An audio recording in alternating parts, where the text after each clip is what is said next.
তাদেরকে যদি কিডন্যাপ করা হয়, তাদেরকে মেরে ফেলা হয়, সরকার কি করে করতে পারে? আপনারা বলেন।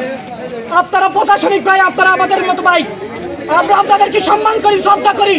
আমরা আইনের উত্তরা, আমরা আইনকে সম্মান করি, আমরা আইনকে সম্মান দিয়ে কথা বলি। আমাদের যদি অপরাধ অন্যায় কোনো কিছু থাকে আপনারা আমাদেরকে বলবেন। যদি আপনাদের অন্যায়, যদি আমাদের যদি বিন্দু পরিমাণ যদি অন্যায় থাকে, সেই অন্যায় কিন্তু আমরা মেনে নেব।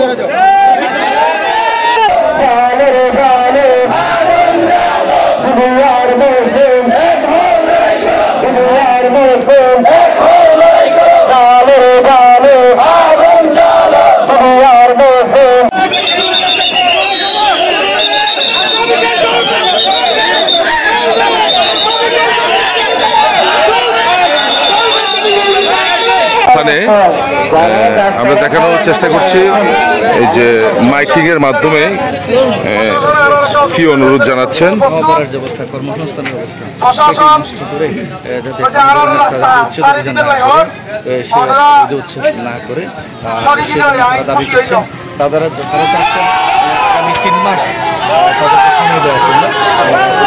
আসলে রাস্তার মধ্যে থেকে ভিডিও করা সম্ভব না, এই যে খুবই থমথমে পরিস্থিতি, ধাওয়া পাল্টা ধাওয়া চলছে, যে পিকেটিং, অনবরত পিকেটিং চলছে, যে প্রশাসনের গাড়ি লক্ষ্য করে পিকেটিং চলছে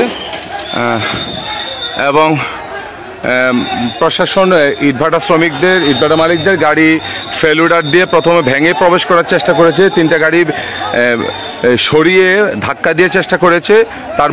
এরপর পরে উত্তেজনাটা আসলে সৃষ্টি হয়। এখন তারা প্রশাসনের গাড়ি লক্ষ্য করে, প্রশাসনকে লক্ষ্য করে তারা পিকেটিং চালাচ্ছে, বিক্ষুব্ধ জনতা, ভাটা শ্রমিকরা। দর্শক, আসলে রাস্তা থেকে আপডেট করার মতো সুযোগ নেই, যে কোনো মুহূর্তে ওখানে একটা বিপদ হওয়ার সম্ভাবনা। এখন প্রশাসন পেছনের দিকে হটে গেছে, এখন আবার পরবর্তীতে প্রশাসন সামনের দিকে মুভমেন্ট কি করছে আমরা জানানোর চেষ্টা করছি। আমরা কি দোষ করছি? আমাদের চাকরি চলে যাবে, আমরা কি করবো? আমরা কি করবো? আপনারা আমাদের দিতে পারবেন না।